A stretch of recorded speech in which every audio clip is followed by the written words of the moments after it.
Hello friends, आज मैं आपको डे 2 हम्पी ट्रिप के बारे में बताने वाली हूँ। डे 1 में हमने विरूपाक्ष टेम्पल के सामने एंड किए थे। तो आज फर्स्ट हम स्टार्ट करेंगे रॉयल एनक्लोज़र से, फिर उसके बाद जिनाना एनक्लोज़र में जाएंगे और उसके बाद हम विरूपाक्ष टेम्पल जाएंगे और उसके पास और कुछ टेम्पल्स है वो सब हम लोग एक्सप्लोर करेंगे। ये सभी विजयनगर साम्राज्य की रूइंड स्ट्रक्चर है। तो रॉयल इनक्लोज़र में पहले हम आए हैं। रॉयल इनक्लोज़र में जो फर्स्ट थिंग है देखने का वो है क्वींस बाथ हाउस। ये बाथ हाउस रानियों के नहाने के लिए उस टाइम यूज्ड होते थे। इसके मिडिल में एक स्क्वायर लाइक स्ट्रक्चर है, वहाँ पे तुंगभद्रा रिवर से पानी लाके डाला जाते थे। क्वींस बाथ हाउस के बैक साइड में है आपका ऑक्टागोनल बाथ प्लेस एंड वहाँ पे आपको Chandrasekhara temple and Saraswati temple भी देखने को मिलेगा। वहाँ से हम लोग जाएंगे महानवमी डिब्बा के पास। जो महानवमी डिब्बा है वो बेसिकली एक प्लेटफॉर्म है जहाँ पे अर्ली डेज में जो किंग्स होता था वो बैठ के जो फंक्शंस होता था उसको सेलिब्रेट करते थे और उसको ऑब्जर्व करते थे। तो यहाँ पे ये जो प्लेटफॉर्म है यहाँ पे बहुत खूबसूरत से काम किया हुआ है एंड बहुत सारे स्टोरी रामायण का यहाँ पे बताया गया है स्टोन कटिंग करके। इसके अलावा आपको बहुत सारे एनिमल्स के स्ट्रक्चर भी यहाँ पे दिखाई देगा।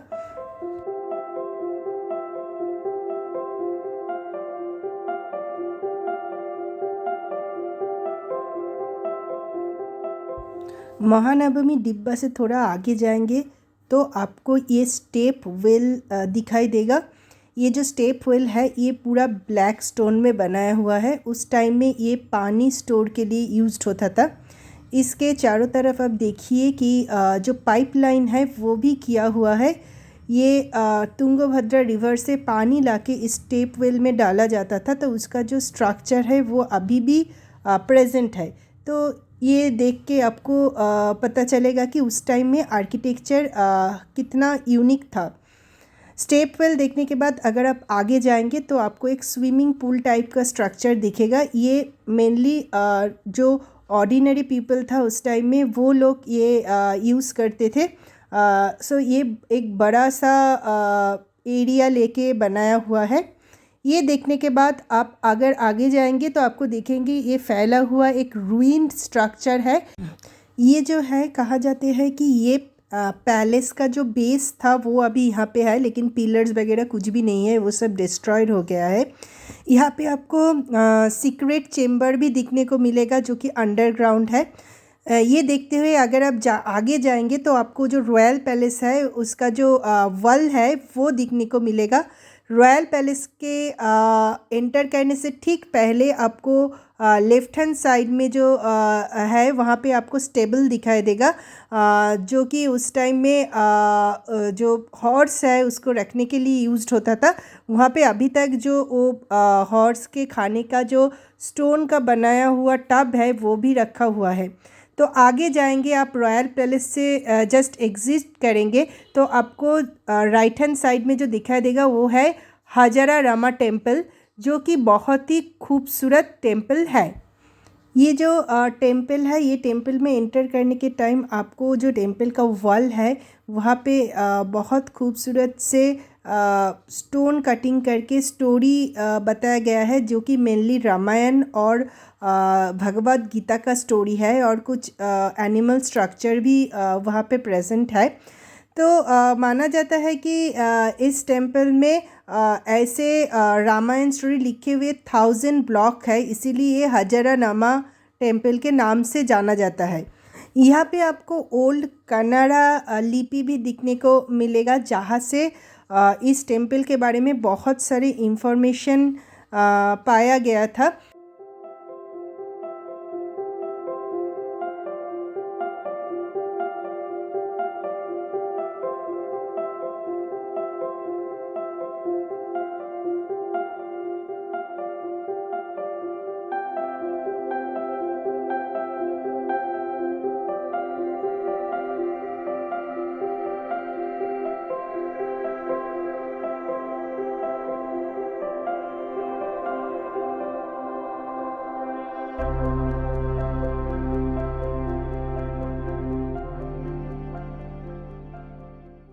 हजरारामा टेम्पल देखने के बाद हजरारामा टेम्पल के जो अपोजिट साइड में है वहाँ पे अब अगेन एक मार्केट है, जो कि एंशिएंट टाइम में मार्केट हुआ करते थे। वहाँ पे आपको बहुत सारे रूइन स्ट्रक्चर देखने को मिलेगा, कुछ टेम्पल्स मिलेगा, कुछ जो घर है उसके जो पिलर्स है वो देखने को मिलेगा।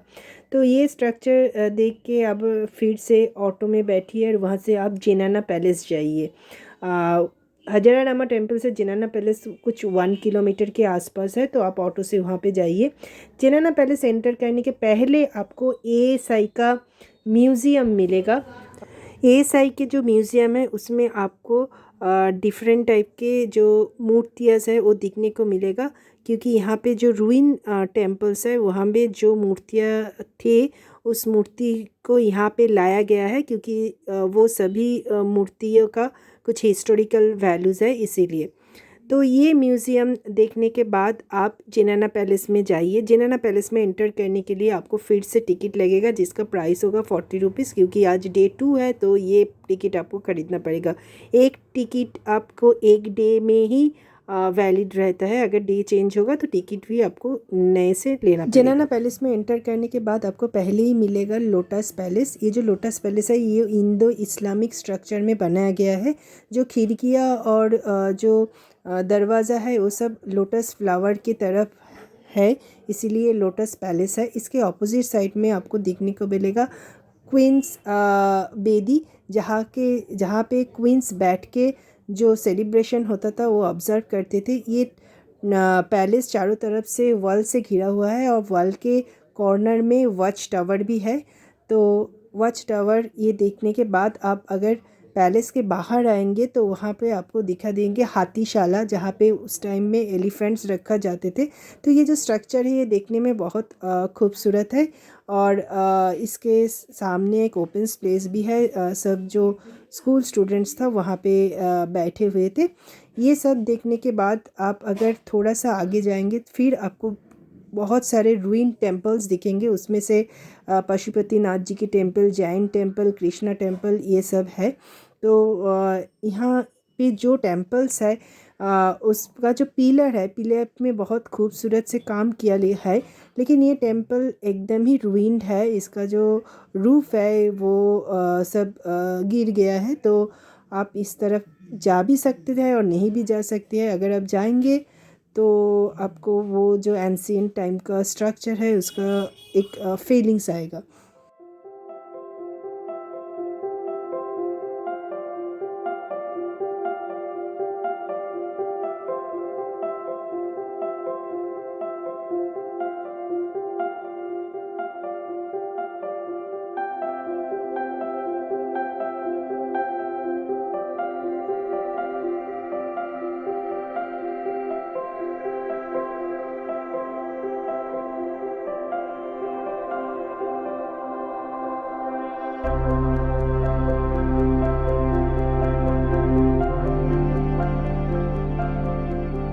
तो जेनाना पैलेस देखने के बाद आप फिर से ऑटो लेके जा सकते हैं नोबल्समैन क्वार्टर्स में। वो जो नोबल्समैन क्वार्टर है उसके ऊपर से जो हम्पी का व्यू है वो अच्छा आता है।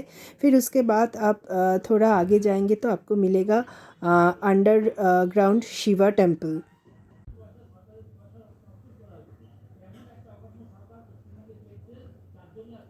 ये जो अंडरग्राउंड शिवा टेम्पल है ये थोड़ा सा नीचे है। यहाँ पे जाने के लिए आपको वाटर क्रॉस करके जाना पड़ेगा। वाटर से जाने का ये एक न्यू एक्सपीरियंस था। तो ये टेम्पल भी बहुत अच्छे है।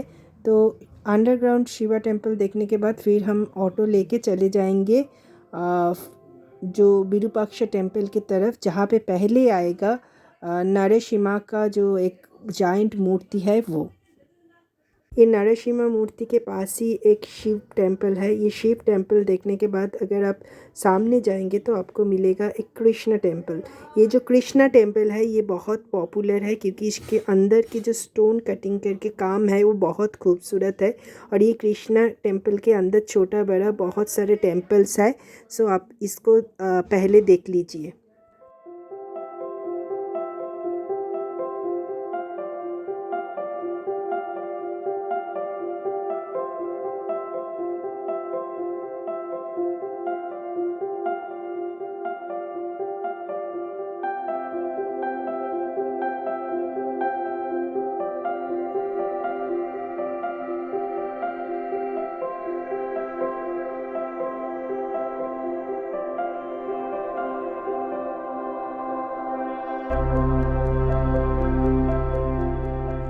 कृष्णा टेम्पल के बाद ही आप वहाँ से ऑटो लेके चले आइए विरूपाक्ष टेम्पल में।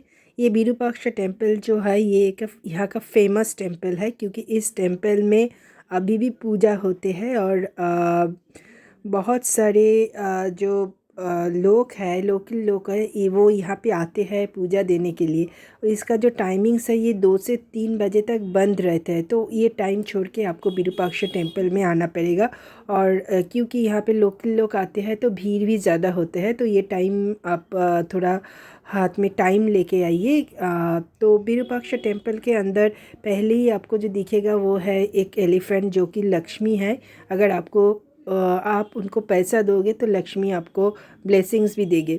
उसके बाद आप अगर टेम्पल के अंदर जाएंगे तो वहाँ पे बहुत सारे मंटप दिखेगा।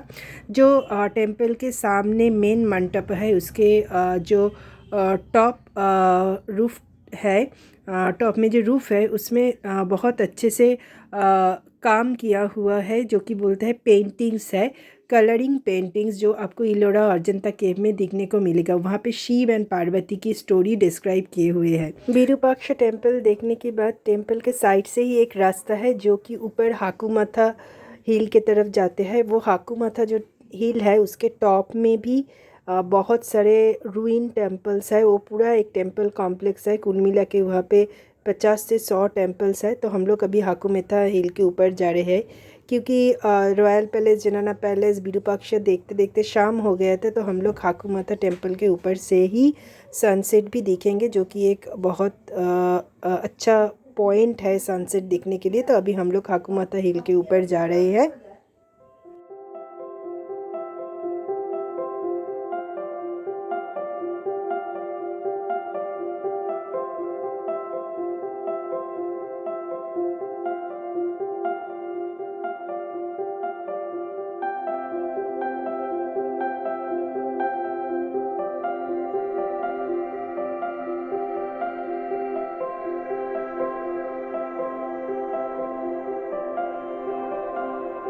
चले आए हैं हाकुमाथा हिल के ऊपर। आप देख रहे हैं यहाँ पे बहुत सारे रूइंड टेम्पल स्ट्रक्चर है। यहाँ से आपको जो विरूपाक्ष टेम्पल है उसका भी पूरा व्यूज़ आएगा। तो यहाँ पे आप कुछ देर घूम सकते हैं और फिर आप यहाँ पे देख पाएंगे कि गवर्नमेंट के तरफ से यहाँ पे चेयर प्रोवाइड किया हुआ है, ताकि आप बैठ के यहाँ पे सनसेट बैठ के सनसेट देखने के बाद आप हाकुमाथा हिल के जिस तरफ विरूपाक्ष टेम्पल है उस तरफ के ऑपोजिट साइड से नीचे आ सकते हैं, और नीचे आके आप ऑटो लेके फिर अपने होटल में वापस आ सकते हैं। तो ये था हमारा पूरा हम्पी का 2 दिन का ट्रिप। अगर आप इसको फॉलो करेंगे तो जो मोनूमेंट्स यहाँ पे है वो सब कंप्लीट कर पाएंगे। तो अगर आप हम्पी ट्रिप के बजट के बारे में बात करें तो हम्पी में हमारा जो होटल स्टे था वो 2700 था पर नाइट, क्योंकि हम आए थे 25 दिसंबर को, तो वो उस टाइम बहुत रश था हम्पी में। नॉर्मली यहाँ पे 1000 से 2000 में होटल मिल जाते हैं। अगर ऑटो के बात करें तो ऑटो पर डे 1500 लिए थे। सो 2 दिन में 3000 था। ये यूजुअली 1000 से 1200 लेते हैं। अगर फ़ूड के बारे में बात करें तो फ़ूड हमारा 2 दिन में 1600 लगे थे 2 जन के लिए। फ़ूड यहाँ पे रिजनेबल है, लेकिन मैक्सिमम जो रेस्टोरेंट है वो हासापेटे में ही है। ये हम्पी जो यहाँ पे जो रूइन स्ट्रक्चर है ये एनक्लोज़र के अंडर आपको फूड स्टॉल उतना नहीं मिलेगा। छोटा सा जो इडली बड़ा का स्टॉल है वही मिलेगा, वहीं से आप अपना लंच कर सकते हैं। अगर आप हम्पी के स्टे और एक दिन एक्सटेंड करेंगे तो तुंगभद्रा रिवर के ऑपोजिट साइड में जो है किष्किंधा नगर, जहाँ पे हनुमान जी का बर्थ प्लेस कहा जाते हैं, उस तरफ भी कुछ एंशियंट मोनूमेंट्स है वो दिखने को मिलेगा आपको। इसके अलावा उस तरफ सानापुरा एक लेक है जहाँ पे कोराकेल राइडिंग और क्लिफ जंपिंग होता है, वो भी आपको एक्सपीरियंस करने को मिलेगा।